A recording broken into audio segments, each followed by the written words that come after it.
welcome back to Golf Training Hacks. You know, I've said many times that the hips drive the golf swing. The hips drive that fluid athletic swing that creates the effortless power we're all looking for.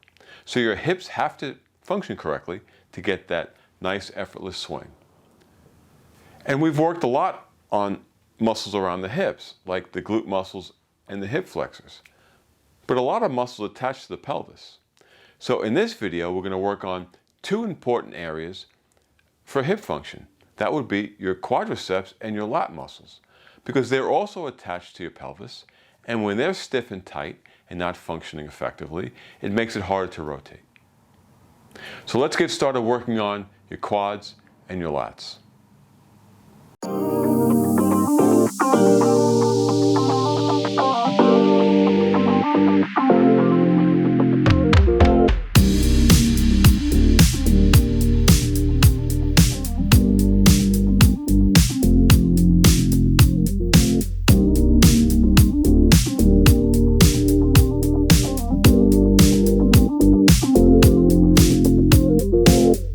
So it's not just the muscles like the glute muscles and the hip flexors that are connected to your pelvis. There are other muscles like the quadriceps and the lats. So we're going to use a roller now to improve the function and the extensibility of your lat muscles.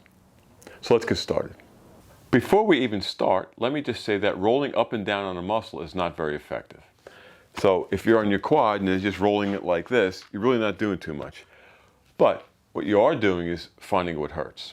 And that's why we will roll up and down on a muscle. So what I'm going to first do is put this roller towards the bottom of my ribs, and I'm just going to roll up and down a little bit.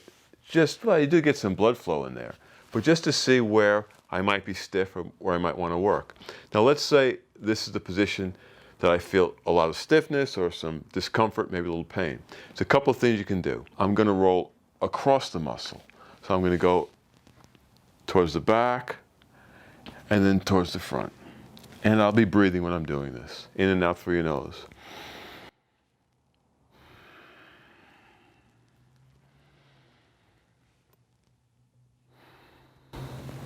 Okay, so that's number one. That's the first way to be more productive when you're using a foam roller.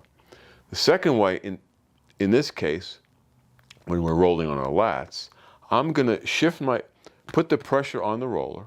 I'm going to shift my weight forward. So I'm kind of bunching up that lat muscle behind me, and then I'm going to roll onto it. Now I'm going to shift my weight backwards. So I'm kind of bunching up that lat muscle in front of me, and then I'm going to roll on it. So I'm going to push my body to you, get that lat muscle behind me kind of bunched up, and then roll back.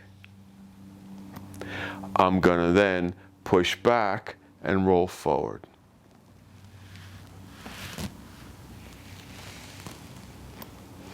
So it's a back and forth motion. Forward, and I'm shifting backwards. And again, you should be breathing. That's a productive way to do it. An effective way to do it. The third way is you can just breathe on the spot that's a little stiff or a little painful. So you can just find a trigger point or a stiff spot. Take a deep breath in. You can contract 1 1,000, 2 1,000, 3 1,000, 4 1,000, and then relax. So take a deep breath in. I hold that breath and I contract 1 1,000, 2 1,000, 3 1,000, 4 1,000, and then I relax by letting the breath out. If you don't want to contract and relax, you could just stay on that area and just breathe naturally. Just take some nice, deep diaphragmatic breaths and just relax over the roller.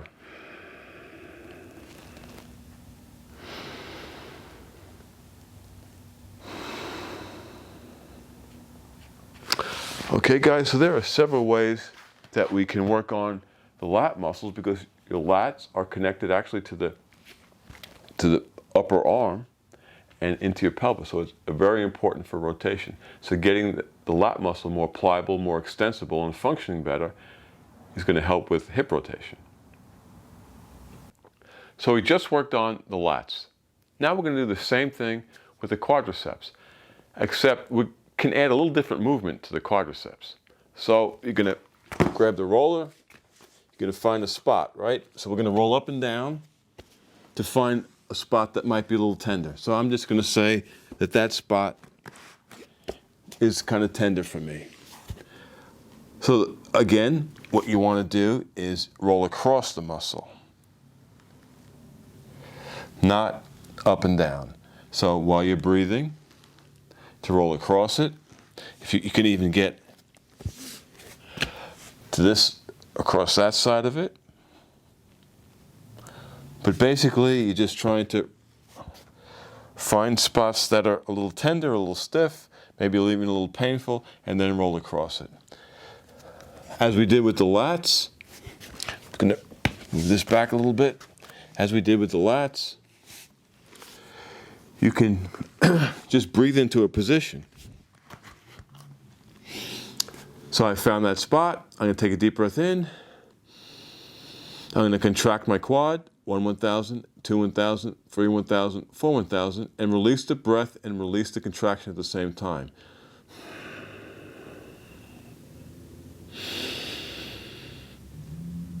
One 1,000, 2 1,000, 3 1,000, 4 1,000, 5 1,000. Release the contraction and the breath at the same time. The faster you can come on and off a contraction, the healthier the tissue is, the muscle is. Okay, so that's the second way. The third way now is to hold that trigger point down, that stiff point down, by just putting pressure on it and then moving your leg. And breathe while you're doing it. So you can move it up and down. You can go across. You can do circles. You know, however you feel that it's most effective.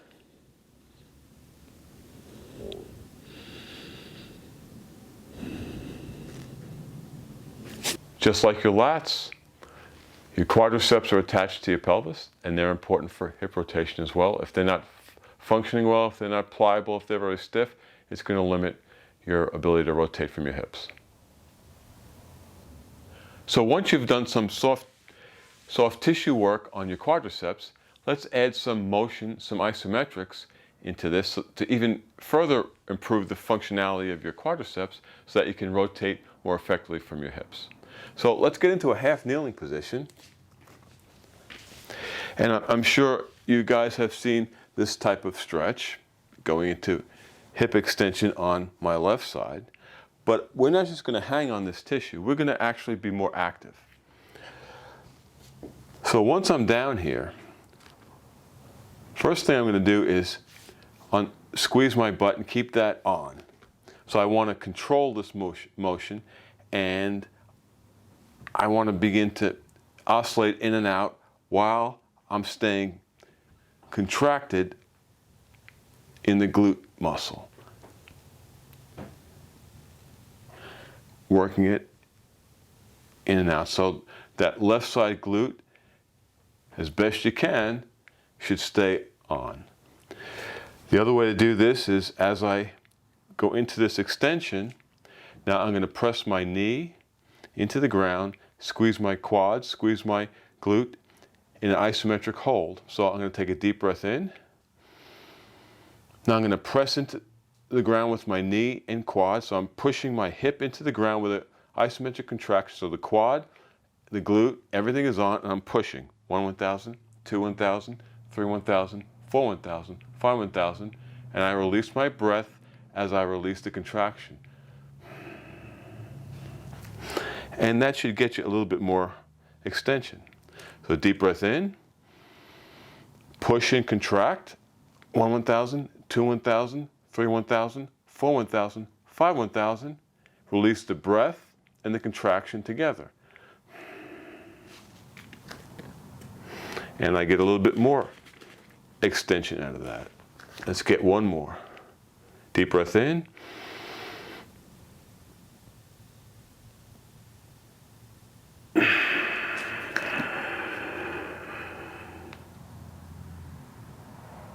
That's a great thing to do after you do your soft tissue work on your quads.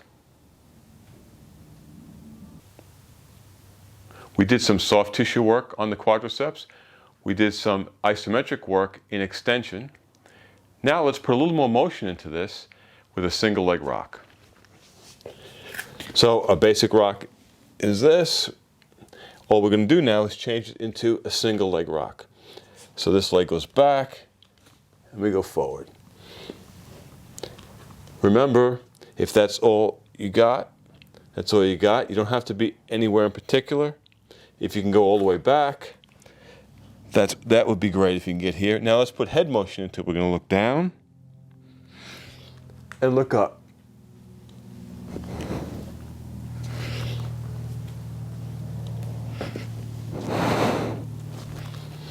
You could also mobilize your toes by putting this foot up and going back on that.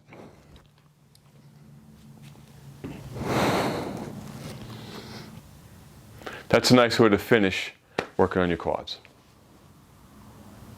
So if you found that helpful, don't forget to give us a thumbs up and subscribe to the channel. We'd really appreciate it. And don't forget, check out other videos in the channel to help you improve your movement quality and keep that youthful fluid swing while staying injury-free.